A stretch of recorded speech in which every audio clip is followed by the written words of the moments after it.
যে হারে 50,000 টাকার মামলায় উল্লেখ ছিল, কিন্তু সেই 50,000 শব্দটা কিভাবে 50 কোটিতে হলো এই প্রশ্ন আপনাদের কাছে। হাজার এবং কোটির মাঝখানে শূন্যের তফাৎ কি আপনারা জানেন না?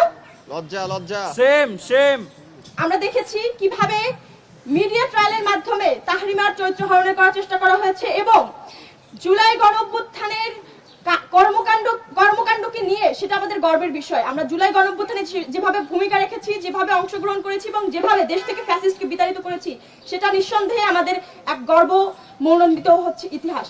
কিন্তু আমরা দেখেছি সেই ইতিহাসের বর্ণনার্থেও হচ্ছে আমার এক সহযোদ্ধাকে জেলে নিয়ে যাওয়া হয়েছে, তাকে আটক করা হয়েছে এবং নানা হেনস্থ অপদস্থ করার চেষ্টা করা হয়েছে। আমরা এহেন কর্মকাণ্ডের তীব্র নিন্দা এবং প্রতিবাদ জানাই।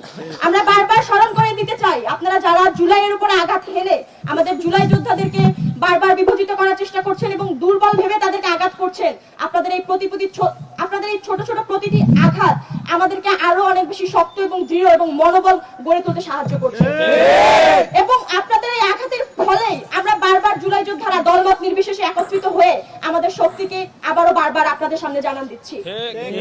আপনাদের এই বিভাজনের চেষ্টা, আপনাদের এই আমাদেরকে ব্যর্থ দেখানোর চেষ্টা এবং আমাদেরকে যেভাবে হচ্ছে চরিত্র হননের চেষ্টা করছেন এবং আমাদেরকে আঘাত করার চেষ্টা করছে, জুলাই যোদ্ধাদেরকে বিপদগ্রস্ত করার চেষ্টা করছেন, ভয়ভীতি দেখানোর চেষ্টা করছেন, এই ধরনের কর্মকাণ্ড আমাদেরকে এক বিন্দু মাত্র বিচলিত করে না। শুধুমাত্র সাময়িক কিছু যন্ত্রণার মধ্য দিয়ে আমরা পার হই, কিন্তু আমরা আমাদের দৃঢ়তা, আমরা আমাদের বিশ্বাস এবং আমরা আমাদের আজাদির লড়াই থেকে এক পাও পিছু পা হব না। আমাদের আজাদির লড়াই আমাদের জান থাকাকালীন পর্যন্ত চলবে। যতদিন জান আছে ততদিন আমাদের আজাদির লড়াই চলবে। বাংলাদেশের স্বাধীনতা সংগ্রামে আমরা সেই লড়াই জারি রাখবো।